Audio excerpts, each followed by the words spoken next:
بسم الله الرحمن الرحيم. عن أبي الدرداء رضي الله تعالى عنه عن النبي صلى الله عليه وسلم قال: ما من شيء أثقل في الميزان من حسن الخلق. حضرت ابو الدرداء رضی اللہ تعالیٰ عنہ فرمائی کہ نبی علیہ الصلوۃ والسلام ارشاد فرمایلی دی چې د قیامت پر ورځ د مؤمن په تله کې د خسته اخلاقو نه زیات بل وزنی څیز هغه به نه وي. معنی اخلاق چې د انسان څومره خسته وي دومره به د بل څیز وزن پر ورځ د قیامت میزان د طول په وخت کې د بل څیز نه وي څومره چې د خسته اخلاقو دی. دیو دی حضرت معاذ رضی اللہ تعالیٰ عنہ هغه روایت دی وی نبی علیہ الصلوۃ والسلام آخری نصیحت چې ما ته کړو او هغه وصیت هغه ټیم کې کړو چې کله ما خپل خوا د سورلای په رکاب کې کېښوده.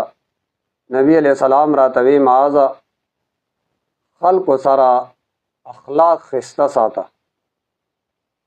حضرت معاذ سے وی آخر ما اوصانی به رسول اللہ صلی اللہ علیہ وسلم حين وضعت رجلی فی العرضان قال لی احسن خسته کا خلق سرا احسن خلقک للناس. معاذ ابن جبل خلق سرا اخلاق اغد خسته کا.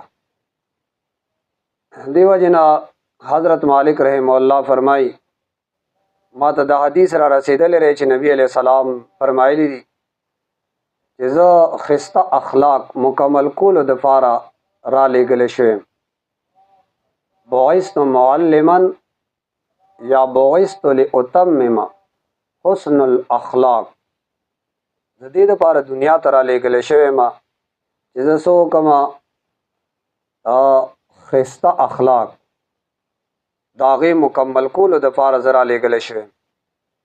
او بل حدیث کې راځي حضرت جابر رضی اللہ تعالی عنہ فرمای وی نبی علیہ السلام ارشاد فرمایلی چې پتا سو کې ما ته زیات محبوب د قیامت پر از د ټولو نه زیات نږدې هغه څوک وي چې د چا اخلاق خسته.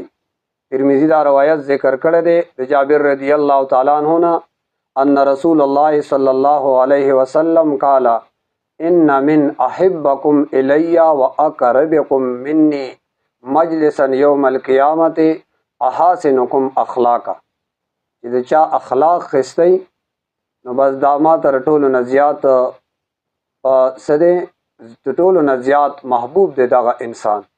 الله دې زمونږ او ستاسو ټولو اخلاق خسته کړي.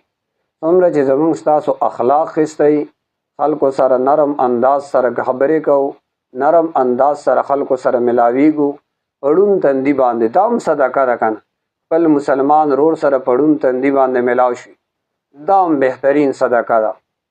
نو الله دې موږ او تاسو ټولو لره د خسته اخلاقو توفیق نصیب کړي چې خلکو سره پړون تندی باندې ملاویږو دینه بل لوی خبره اړشته ده.